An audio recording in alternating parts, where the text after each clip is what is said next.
Transfer of property. Kaushalya, ये खुशी की माँ की जमीन है और अब वक्त आ गया है कि ये जमीन खुशी के नाम हो जाए। वैसे भी इसने अपना सारा पैसा मेरे इलाज पर खर्च कर दिया है। जहर ही दे दो मुझे। पहली पत्नी की जमीन बाप बेटी के नाम, हक किसका? बाप बेटी का। इतने सालों से मैं जो ये कैफे चला रही हूँ, हाँ, बदले में मुझे क्या मिलेगा? आप ऐसे खुशी से उसका हक नहीं छीन सकती है। और तुम किस हक से बीच में बोल रहे हो? हाँ, अब समझी। इस गूंगी को पहला फुसलाकर तुम इसकी जमीन हड़पना चाहते हो ना? पता है मुझे।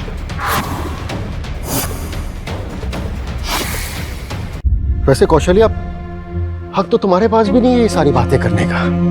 ये जमीन खुशी की माँ ने अपने पैसों से खरीदी थी, तो उसके जाने के बाद ये जमीन जाहिर सी बात है खुशी की ही होगी ना। अगर रिश्ता सिर्फ खुशी का उसकी सगी माँ से ही है, तो इतने सालों से मैं जो इसे पाल रही हूँ, उसका मुझे क्या फायदा मिलेगा? मेरा मुंह मत खुलवाओ तो। पिछले 15 सालों में क्या 15 बार भी तुमने खुशी के माथे पर अपना हाथ रखा है प्यार से? अगर तुमने सच में उसे अपनी बेटी माना होता ना, तो ये जमीन उसके नाम ट्रांसफर हो रही ना, तुम्हें इससे एतराज नहीं होता। सच कहूं तो बहुत चिंता है अपनी बेटी की। मेरे जाने के बाद पता नहीं अकेली ना हो जाए। आखिर इस हालत में कौन इसे अपनाएगा? अरे आपके जाने के बाद क्या, जब इसे खुद अपना घर नहीं बसाना है तो आप क्यों मरे जा रहे हैं? 2 रिश्ते लाई थी मैं, ऐसे मना करती है जैसे खुद राजा महाराजा की बेटी हो। मना किया था ना इसने, है ना महारानी जी? छोटी माँ, पापा, आप लोग झगड़ा मत कीजिए। आप जिससे कहेंगे मैं उससे शादी कर लूंगी, बस आप लोग झगड़ा मत कीजिए। अच्छा, जिससे कहूंगी उससे कर लोगी शादी? इस भिखारी के साथ कर लोगी?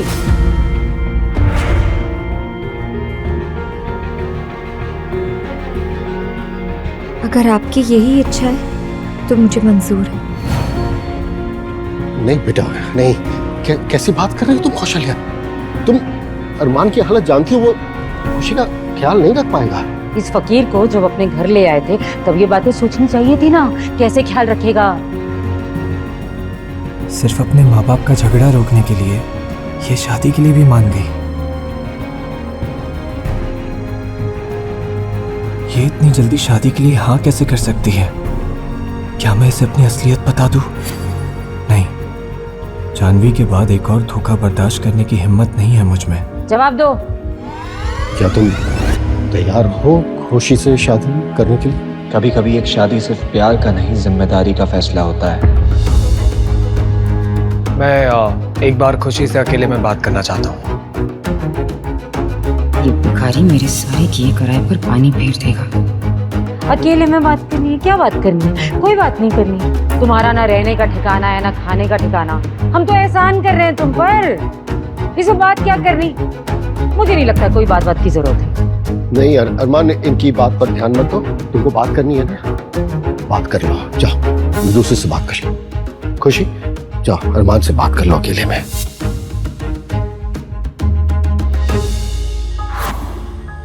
खुशी, तुमने कहीं शादी के लिए हाँ इसलिए तो नहीं कहा क्योंकि तुम अंकल आंटी के बीच में झगड़ा रुकवाना चाहती थी? नहीं नहीं अरमान, ऐसा नहीं है। शादी जिंदगी भर का कमिटमेंट है खुशी।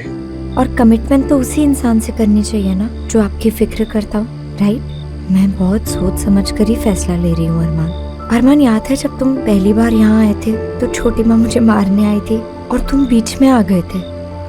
पापा के बाद तुम पहले इंसान हो जिसने मेरी परवाह की है।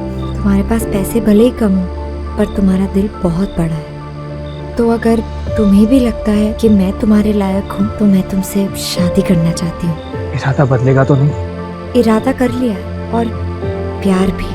क्या?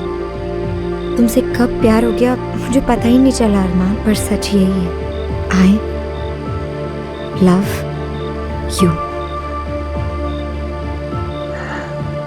तो फिर चलो, चल के सबको बताते कि हम शादी करने वाले हैं।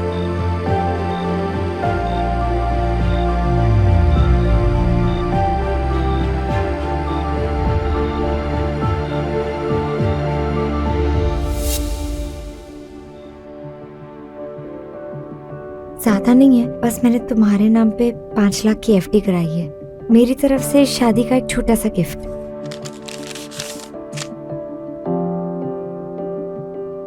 खुशी तुम ये देश का सबसे कंट्रोवर्शियल अरबपति अरमान मल्होत्रा महीनों से गायब है और पुलिस भी परेशान है। आखिर कहां है अरमान मल्होत्रा? क्या ये स्कैम है या साजिश?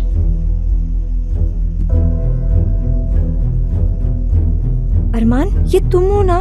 नहीं। पर फोटो तो तुम्हारी ही थी। अब खुशी, दुनिया में ना एक शक्ल के 7 लोग होते हैं।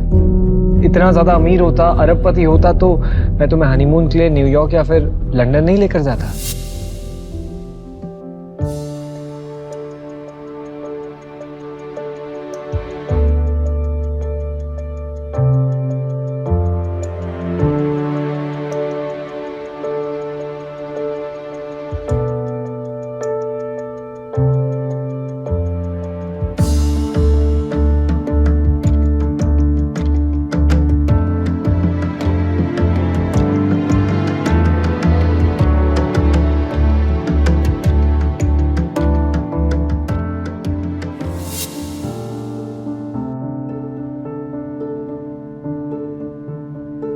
अगले महीने से मेरे 10,000 रुपए शुरू कर दो।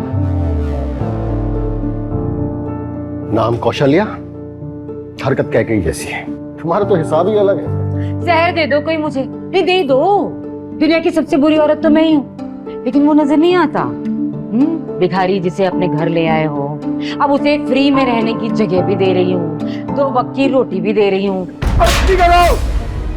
दिखता नहीं, अभी अभी शादी हुई है दोनों की। अरे थोड़ा तो रहम करो। जब पैसे देती थी तू मैंने काम के। अच्छा, रहने के जगह दूं, 2 वक्त का खाना दूं, अब पगार भी दे दूं। वाह, आप कहो तो जाके दोनों के हाथ पैर भी दबा देती हूँ। आइए आइए आइए, आपको कुछ मालिश वालिश की जरूरत है तो बताइए, दबा दो इनके हाथ पैर। किसी पे भी इतना जुल्म मत करो कि तुम्हारा गला दबाने पे उतर जाए वो। आपको क्या लगता है डरती हूँ इन फुकटबाजों से? बरेली वाला भाई है मेरा, 3 बंदूकें आज भी है उसके पास। करो फोन, हाँ फोन करो उसे, कोई छुके तो दिखाओ, दिखाओ छुके दिखाओ, छुके दिखा। हाँ हो गया, ड्रामा शुरू हो गया। ये सब फसाद किस लिए? पैसों के लिए। मैं दूंगा आपको पैसे, लेकिन अपने मुंह से आप पापा या खुशी के बारे में कुछ नहीं कहेंगे। इतनी जल्दी मान गया? कैसे? इतनी जल्दी कैसे मान गया? पता है मुझे, किसी बड़े पैसे वाले के साथ कनेक्शन है तेरा। तुझे क्या लग रहा है? मुझे खबर नहीं है, ऋषभ को भी पैसे तूने ही दिए। ये पैसे कहाँ से आ रहे हैं ना, ये तो मैं पता लगा कर। कौशल्या, तुम्हारे दिल में जहर कम भरा है क्या, जो भले से लड़के पर शक कर रही हो? अगर इसके पास पैसे होते तो तुम्हारा बर्तन बांटता क्या? इसके पास कितने पैसे और कितने नहीं, इसका पता मैं लगा करूंगी। आप जाके बर्तन धोइए ना, आपको याद कर रहे हैं बर्तन, बहुत याद कर रहे हैं। चाहिए चाहिए, अगर चलो काम पर लगो तुम लोग भी, इनका खाना चाहिए सबको।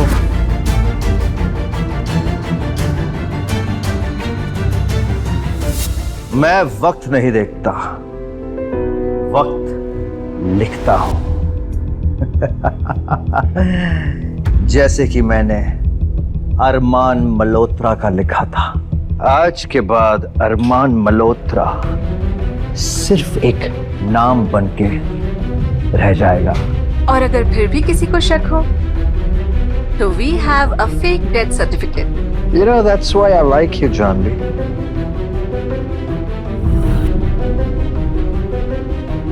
Congratulations. अब तुम ऑफिशियली बोर्ड ऑफ मेंबर्स का हिस्सा बन चुकी हो। सिर्फ काम का नहीं, तुम्हारी जिंदगी का हिस्सा बनना है मुझे। वो तो तुम हो अरमान, अब तुमको मुझसे कभी नहीं छीन सकता।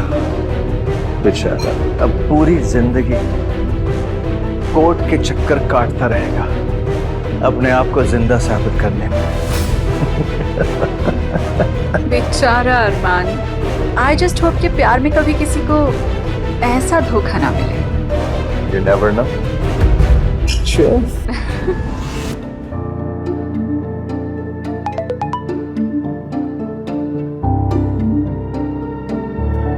ये नहीं हो सकता। इसका मतलब मेरे सालों की मेहनत, मेरी कंपनी सब अपने नाम करवा ली जानवी ने। क्या हुआ? सब ठीक तो है ना? मैंने देखा था आज तुमने ठीक से नाश्ता भी नहीं किया था। खुशी जूस लेकर आओ फ्रिज से। अरे रुक, फ्रिज में जूस फुकट खोरों के लिए नहीं है। क्या हो गया? 4 बर्तन मांझ के तेरी तबीयत खराब हो गई। एक तो ऐसे रहे जैसे करोड़ों का नुकसान हो गया हो तेरा। कौशल्य चुप हो जाओ, दिख नहीं रहा तबीयत खराब है इसकी। जब बेटा आराम कर लो थोड़ा, जाओ कमरे में ले जाओ इसे। मैं तुम्हारे लिए चाय लेकर आती हूँ, तुम अंदर जाओ।